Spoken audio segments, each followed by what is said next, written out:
Ever wondered how the stock market works? Picture a bustling marketplace, not unlike a bazaar, but instead of fruit and spices, the goods on offer are shares of companies.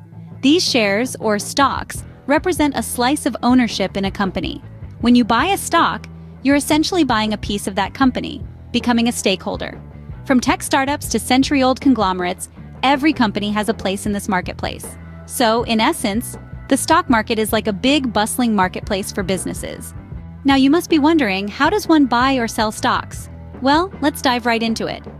At the heart of all buying and selling in the stock market, we have brokers. These are the licensed individuals or firms who serve as the middlemen between buyers and sellers.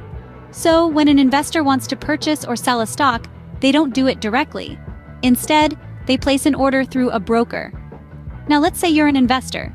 You've done your research and you've found a stock that you believe is a good buy. You would then place an order with your broker. The broker, in turn, goes out into the stock market to find a seller who owns the shares of the stock you want to buy. Once they find a seller willing to part with their shares at a price you're willing to pay, the transaction is completed. But how do you decide when to buy or sell and at what price?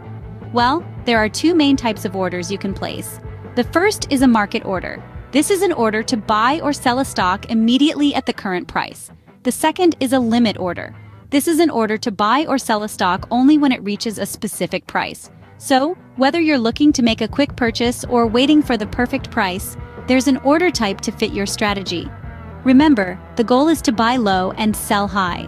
But how do you know when to buy or sell?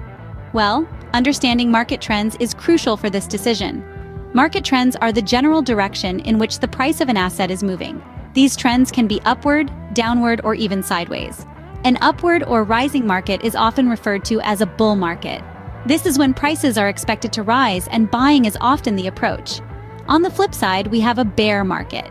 This is when the market is falling and prices are expected to go down. In this situation, selling is usually the option chosen. However, it's not as simple as just watching the market go up and down. You need to stay informed about market trends, do your research, and sometimes even seek advice from professionals. Understanding these trends can help you make the right buying or selling decision. Remember, knowledge is power in the stock market. So, what are the key points you need to remember about the stock market? Well, first and foremost, remember that the stock market is essentially a platform where stocks or shares of companies are bought and sold. It's a bit like an auction house, really. Secondly, you'll want to keep in mind the crucial role that brokers play. They're the ones who facilitate the buying and selling of stocks, acting as the middleman between buyers and sellers. Next, remember the different types of orders that you can place. You have market orders, limit orders, stop orders, and so on. Each has its own advantages and disadvantages, so it's crucial to understand them well. Lastly, don't forget the importance of understanding market trends. It's not just about buying low and selling high. Understanding the market's direction can help you make informed decisions and potentially maximize your returns. And that, folks, is your quick introduction to the stock market. Remember, every great investor started out as a beginner.